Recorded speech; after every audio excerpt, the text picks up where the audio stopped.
Hello বন্ধুরা, আপনারা আমার আগের গল্পের প্রথম পর্ব শুনেছিলেন, যেখানে বলা হয়েছিল আমার মায়ের মৃত্যুর পরে আমার ফুপি আমাদের বাড়িতে এসেছিলেন। এরপর তিনি বাবার অসহায়ত্ব দেখে আমাকে বাবার সঙ্গে বিয়ে করতে বলেছিলেন। এখন গল্পটি এখান থেকে এগিয়ে চলবে। যারা দেখেননি প্রথম পর্বের ভিডিও লিংক নিচে ডেসক্রিপশন বক্স এ পেয়ে যাবেন। আমি বললাম, না, এমনটা নয়। ছোটবেলা থেকেই আমি ভাবতাম বড় হয়ে এমন একজন জীবনসঙ্গী চাই যিনি বাবার মতোই হবেন। কিন্তু ভাগ্যের কি খেলা, আপনাকেই আমার জীবনসঙ্গী হিসেবে পেয়েছি। আমি আপনাকে খুব ভালোবাসি বাবা। আমি চেষ্টা করব আপনাকে সবসময় সুখী রাখতে। বাবা শান্ত স্বরে বললেন, তোমার কথা ঠিকই আছে। আমি তোমার বাবা হলেও এখন থেকে আমাদের সম্পর্ক এক নতুন রূপ নেবে। কিছুদিন আগে পর্যন্ত যাকে বাবা বলে ডেকেছি তার ভূমিকা আমার জীবনে এখন বদলে যাচ্ছে। আমি ভেবেছিলাম তাকে বাবা বলেই ডাকব, কিন্তু আমাদের সম্পর্ক ধীরে ধীরে অন্য রূপ নিতে শুরু করেছে। আমি লাজুকভাবে বললাম, আমি চেষ্টা করব। তার মুখে আনন্দের ঝিলিক ফুটে উঠল। তিনি আমার মুখ তুলে বললেন, এবার নিজের মনে একটা বিষয় স্থির করে নাও। আমি এখন থেকে চাই তুমি আমাকে এমনভাবে ডাকো যেমন তোমার মা আমাকে ডাকতেন। আমি লজ্জা পেয়ে মৃদু হেসে বললাম, আমি চেষ্টা করব। আমার চোখে ধীরে ধীরে তার প্রতি এক নতুন দৃষ্টিভঙ্গি স্পষ্ট হচ্ছিল। আমাদের সম্পর্ক আর বাবা মেয়ের মধ্যে সীমাবদ্ধ থাকল না। আমি বুঝে গেলাম এখন থেকে তিনি আমার জীবনের নতুন এক অধ্যায়ের সঙ্গী হতে চলেছেন। তার চোখে আমার প্রতি এক গভীর দৃষ্টিভঙ্গি ছিল, যা আমার মনে এক নতুন অনুভূতির জন্ম দিচ্ছিল। আমি নিজের লজ্জা লুকাতে ব্যস্ত হয়ে পড়লাম, কিন্তু ভেতরে ভেতরে এক অদ্ভুত উত্তেজনা অনুভব করছিলাম। যখনই আমাদের চোখে চোখ পড়ত, আমি লাজুকভাবে চোখ সরিয়ে নিতাম, কিন্তু কিছু সময় পরে আবার তার দিকে তাকিয়ে দেখতাম তিনি মৃদু হাসছেন। এই মুহূর্তগুলো আমাদের মধ্যে এক নতুন ধরনের সংযোগ তৈরি করছিল। একদিন ছেলেমেয়েরা একটা জিনিস চাওয়ার জন্য জেদ করতে লাগল।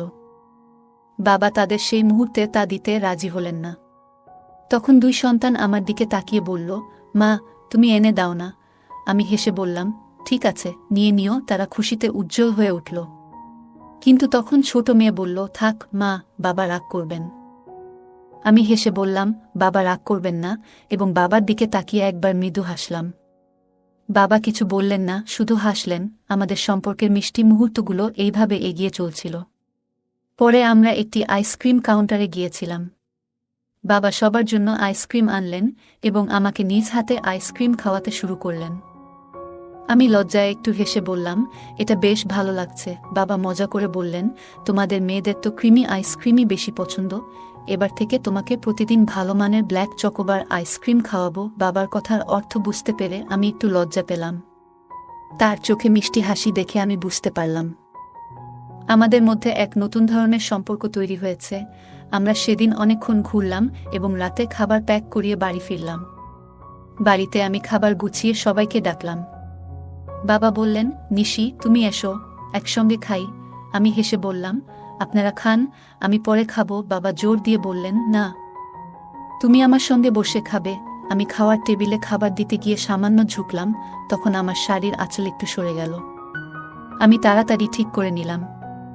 বাবা মৃদু হেসে বললেন, তুমি আসলেই সবকিছু এত যত্ন নিয়ে করো। সেদিন যখন বাবাকে দেখলাম, তিনি আমার দিকে একদৃষ্টে তাকিয়ে আছেন।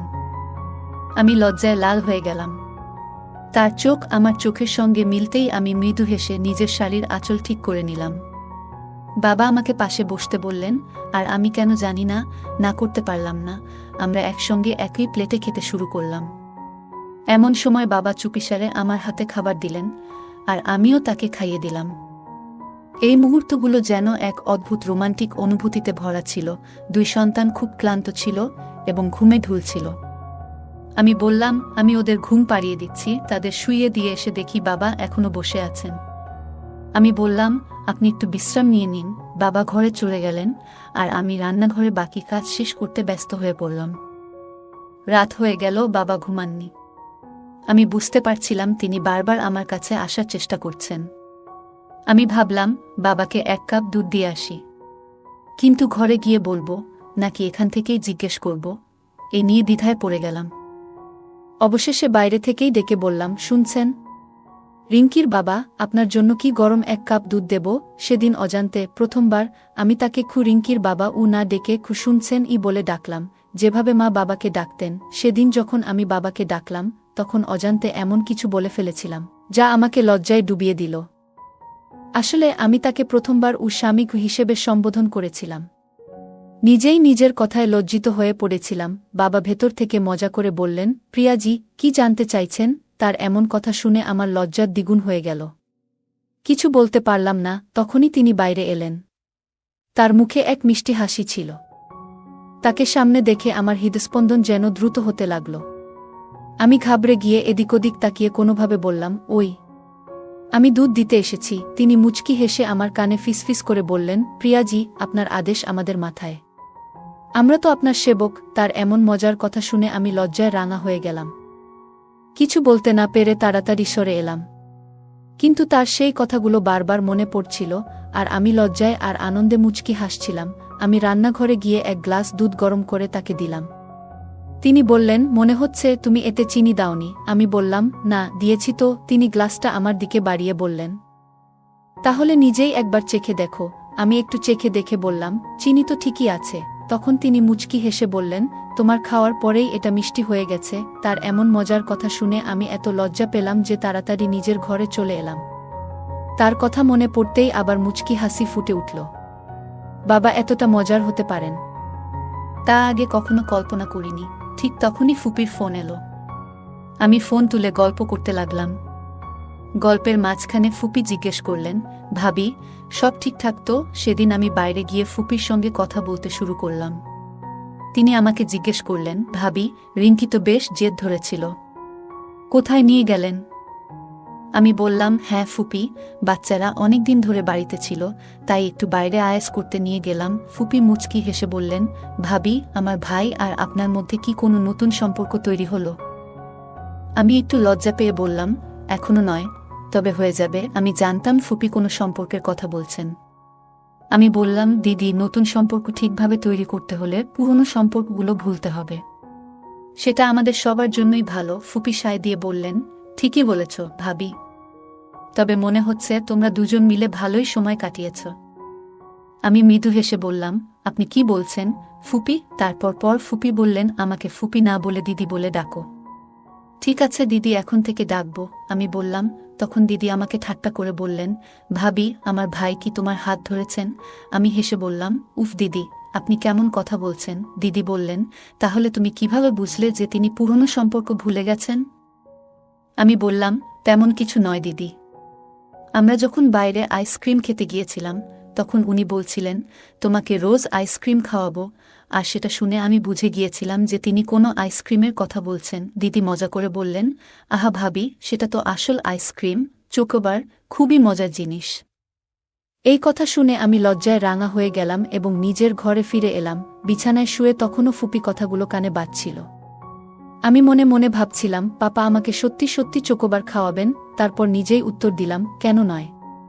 নিজের স্ত্রীকে না খাইয়ে আর কাকে খাওয়াবেন? আমি শুয়ে শুয়ে ভাবতে লাগলাম, দিদি কি পাপার সঙ্গে আমাদের সম্পর্কের কথা বলেছিলেন? পাপার আজকের আচরণ দেখে মনে হচ্ছে তিনি নিশ্চয়ই কিছু আলোচনা করেছেন। এত ভাবনার মাঝেও একটা প্রশ্ন আমাকে তাড়া করছিল, পাপা কি সত্যি আমাকে তার স্ত্রী হিসেবে ভাবতে শুরু করেছেন?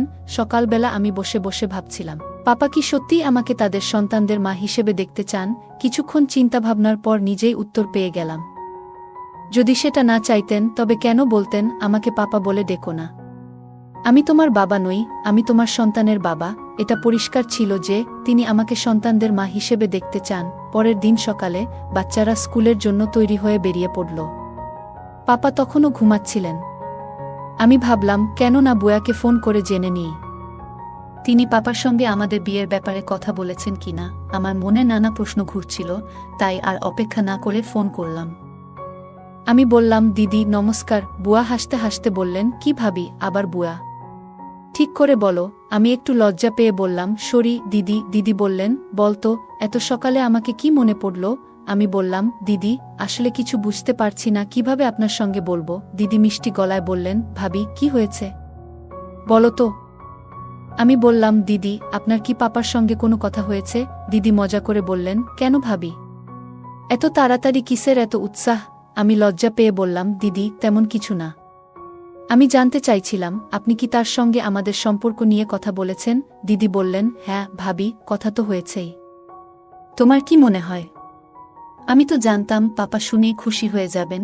আমি অবাক হয়ে বললাম, তবে কি সত্যিই পাপা রাজি হয়েছেন? দিদি মুচকি হেসে বললেন, ভাবি, তোমার কি মনে হয় পাপা না বলবেন? এই কথাগুলো শুনে আমার মন শান্ত হল। মনে মনে ভাবলাম, পাপা সত্যিই খুশি। হয়তো এটাই আমাদের নতুন জীবনের শুরু। দিদি বললেন, ভাবি, এটা তো সম্ভবই নয় যে কেউ আমার ভাবির এই সম্পর্ককে প্রত্যাখ্যান করবে। আরে ভাবি, দাদা তো এত খুশি যে তা ভাষায় বোঝানো যাবে না। আর শোনো ভাবি, তোমাকে একটা কথা বলি, দাদা নিজেই আমাকে বলেছিল তোমার সঙ্গে কথা বলতে। বারবার আমাকে জিজ্ঞাসা করছিল, সত্যি করে বলতো প্রিয়া কি এই সম্পর্কে রাজি আছে? দিদি কথা শুনে আমি ভীষণ লজ্জা পেলাম। মনে হলো পাপা আমাকে তার জীবনসঙ্গী বানানোর জন্য এতটাই উদগ্রীব। এমন সময় পাপার গলা শুনে আমি বললাম, দিদি, পরে কথা বলবো, এবং ফোনটি রেখে দিলাম। আমি তখন রান্নাঘরে ছিলাম। হঠাৎ পাপা এসে পিছনে দাঁড়ালেন। তিনি বললেন, প্রিয়া, বলো তো, আমি কি তোমার একটু সাহায্য করতে পারি? আমি লজ্জায় কিছু বলতেই পারছিলাম না। শুধু বললাম, আমি করতে পারব। আপনি যান। পাপা হেসে বললেন, তাড়াতাড়ি তৈরি হয়ে নাও, আমরা বাইরে কোথাও ঘুরতে যাব। এটা বলেই তিনি চলে গেলেন। তার চলে যাওয়ার পর আমি একটু স্বস্তি পেলাম। আমার মনে হচ্ছিল এখন আর বেশি দিন নেই যখন আমার ঘরের ঠিকানা পাপার ঘরে বদলে যাবে। আমি যখন তৈরি হয়ে বাইরে বেরোলাম, তখন দেখি পাপার কাছে কারো ফোন এসেছে। সেই ফোন পেয়ে তাকে অন্য কোথাও কাজে যেতে হলো। আমি তখন জামাকাপড় বদলে গৃহস্থালির কাজে মন দিলাম। ঘর পরিষ্কার করার পর পাপার ঘরে তার কাপড় আনতে গেলাম। বিকেলে দরজার ঘণ্টা বাজল। আমি মনে মনে হাসতে হাসতে ভাবলাম তিনি এসেছেন, এবং দরজার দিকে ছুটে গেলাম। মনে হচ্ছিল বহুদিন পর যেন নিজের প্রিয়জনকে দেখব। দরজা খুলে দেখি সামনে পাপা নন, অন্য কেউ দাঁড়িয়ে। পাপার বদলে অন্য কাউকে দেখে আমার মুখ মলিন হয়ে গেল। আমি জিজ্ঞেস করলাম, জি, আপনি কাকে খুঁজছেন? সামনের লোকটি বলল, ম্যাডাম, কুরিয়ার আছে। এটি এই নামে পাঠানো একটি চিঠি। আমি বললাম, উনি তো এখন বাড়িতে নেই। ছেলেটি বলল, আপনি কে? আমি হেসে বললাম, আমি উনার স্ত্রী। এটা বলতে গিয়ে আমার মনে একটু অন্যরকম আনন্দ হচ্ছিল। জীবনে প্রথমবার কাউকে বললাম যে আমি পাপার স্ত্রী। কিছুক্ষণ পর পাপা বাড়ি ফিরলেন। হয়তো কোনো জরুরি কাজ ছিল যে কারণে দেরি হয়ে গেল। উনি ফিরে এসে সোজা নিজের ঘরে গিয়ে ফ্রেশ হতে লাগলেন। এই ফাঁকে আমি খাবার টেবিলে সব প্রস্তুত করলাম। সব রেডি করার পর পাপাকে বাইরে থেকে ডাক দিলাম, শোনো রিঙ্কির বাবা, খাবার রেডি। একদিনের মধ্যেই আমি যেন মায়ের মতো কথা বলতে শিখে গেছি। এখন আমার আর মায়ের মধ্যে খুব বেশি পার্থক্য নেই। আমি ভাবছিলাম, যা কিছু আগে মায়ের ছিল, এখন সবই যেন আমার হয়ে গেছে। এই বাড়ির প্রতিটি জিনিস, বাচ্চারা, শোবার ঘর, এমনকি মায়ের জীবনসঙ্গীও। যে হৃদয়ে এতদিন মা বাস করতেন, এখন সেখানে আমি স্থান পেয়েছি। এমনকি বলা যায় আমি সেখানে পুরোপুরি জায়গা করে নিয়েছি। বাচ্চারা ও পাপা সবাই ডাইনিং টেবিলে চলে আসার পর পাপা মজা করে বললেন, কি খবর আমাদের নতুন সরকার? পাপার এমন কথা শুনে আমি লজ্জায় পড়ে গেলাম। আস্তে করে বললাম, এই কি যে বলেন? পাপা হাসতে হাসতে বললেন, তাহলে আর কে হবে রিঙ্কির মা? এখন তুমিই তো সেই দায়িত্ব পালন করবে ম্যাডাম। আমি হেসে বললাম, হ্যাঁ হ্যাঁ, করতে হবে তো। তারপর আমি কিচেনে খাবার আনতে গেলাম। আজকাল মনে হয় বাচ্চারা যেন আমারই সন্তান। তারা এমনভাবে আমার সাথে মিশে গেছে যেন আমি তাদের মা, বোন নয়। খাওয়া শেষে বাচ্চারা ঘরে চলে গেলে পাপা ঘরে যাচ্ছিলেন। আমি তাকে থামিয়ে বললাম, শুনুন তো। খামটা তার হাতে দিয়ে জানালাম, এটা সন্ধ্যায় কুরিয়ার থেকে এসেছে। পাপা বললেন, আমি বলেছিলাম বাড়িতে নেই, তাই স্ত্রীর হাতে দিয়ে যাও। স্ত্রী কি শব্দে আমি লজ্জায় লাল হয়ে কিচেনে চলে গেলাম। কিছুক্ষণ পর পাপা এসে বললেন, প্রিয়া, তোমার দিদির ফোন এসেছে। ফোন নিয়ে ঘরে গিয়ে দিদির সঙ্গে কথা শুরু করলাম। দিদি বলল, ভাবি নমস্কার। আমি হাসি দিয়ে বললাম, নমস্কার দিদি। দিদি মজা করে বলল, তোমার বিয়ে হলে তোমার পাপা খুশি। তিনি বললেন, নতুন ভাবির রান্না আর যত্নদারি দারুণ হবে। এই কথায় আমি হেসে ফেললাম। দিদি জানালো, তার বাচ্চারা জানে তাদের নতুন মা আমি। দিদির বয়স ৩-২, তার ২টি সন্তান রয়েছে। বাচ্চারা আমাদের মতোই। আমাদের ছাড়া তাদের তেমন কোনো অন্য আত্মীয় নেই। আমরা তাদের জন্য সবকিছু, আর তারা আমাদের জন্য, কারণ আমাদের সম্পর্ক নিয়ে কারো সন্দেহ করার সুযোগ নেই। কেউই আমাদের আসল সম্পর্কের কথা জানে না। দিদির সঙ্গে কথা বলে আমার খুব ভালো লাগছিল, এক ধরনের ঘনিষ্ঠতার অনুভূতি হচ্ছিল। তখনই দিদি জিজ্ঞেস করল, তুমি এখন রাতবেলা কি করছো? আমি হেসে বললাম, আমি বাসন মাজছি। এ কথা শুনে দিদি একটু রাগ করে বলল, তুমি এসব কেন করছো? তার রাগ দেখে আমি কিছুটা অবাক ও খারাপ বোধ করলাম। আমি উত্তর দিলাম, দিদি, এ তো আমার রুটিন কাজ। দিদি বলল, ভাবি, এটা ঠিক আছে, কিন্তু শোনো, তোমার তো বিয়ে হতে চলেছে। এ সময় নিজেকে একটু সুন্দরভাবে রাখাটা জরুরি। জানো, যখন একজন নারী রাতে সাজগোজ করে নিজের স্বামীর সামনে যায়, তখন তা তাদের ভালো লাগে।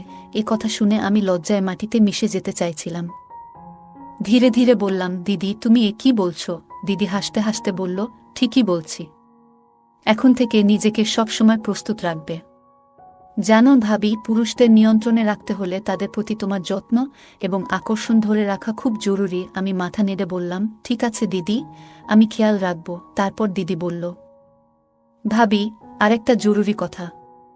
আমি পণ্ডিতজির সঙ্গে তোমার এবং ভাইয়ার বিয়ের বিষয়ে কথা বলেছি। তিনি জানিয়েছেন আজ থেকে 15 দিন পর তোমাদের বিয়ে ঠিক করা হয়েছে। দিদি বলছিলেন, ভাবি, পণ্ডিতজি বলেছেন যে এই দিনটা খুবই শুভ। আর তিনি আরও বললেন যে তোমার আর ভাইয়ার জুটি খুবই ভালো। তোমাদের সম্পর্ক বহু জন্মের জন্য স্থায়ী হবে। দিদির কথা শুনে আমার মনে একটা অন্যরকম আনন্দ হলো। ভাবছিলাম, এটা কি কেবল কাকতালীয়, নাকি আসলেই আমাদের সম্পর্ক এতটা গভীর এবং সুন্দর? দিদি তখন আমাকে বললেন, পাপাকে ফোন দাও। আমি ডেকে বললাম, শোনো, এই ফোনটা ধরো। পূজা মজা করে বলল, ভাবি, তুমি কি এখন থেকেই ভাইয়াকে এইভাবে ডাকার অভ্যাস তৈরি করছো? আমি একটু রেগে গিয়ে মিষ্টি স্বরে বললাম, আরে দিদি, তুমি এ কি বলছো? দিদি হেসে বলল, ভাবি, এখন আমি মজা করছি, কিন্তু কয়েকদিনের মধ্যেই তুমি নিজেই এভাবে ডাকতে অভ্যস্ত হয়ে যাবে। দিদি আর আমি একসঙ্গে হেসে উঠলাম। আমি পাপার ঘরে গিয়ে ফোন দিয়ে এলাম। তারপর নিজের ঘরে এসে বিছানায় শুয়ে পড়লাম।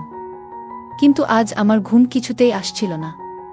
যে বিছানায় প্রতিদিন শান্তিতে ঘুমোই, আজ যেন সেটাই অস্বস্তি দিচ্ছিল। পরের দিন সকালে আমি খুব খুশি মনে বাড়ির সব কাজ দ্রুত সেরে ফেললাম। তখন পাপা ঘুম থেকে উঠে আমাকে বললেন, নিশি, রেডি হয়ে নাও, আজ কোথাও ঘুরতে যাব। আমি একটু মজা করে বললাম, কেন, আজকেও কি কালকের মতোই তৈরি হতে হবে? পাপা একটু হাসলেন এবং আমার সামনে কান ধরে বললেন, সরি, মাফ করে দাও, কাল জরুরি কাজ ছিল। পাপার এমন ভঙ্গি দেখে আমার মুখে হাসি চলে এলো।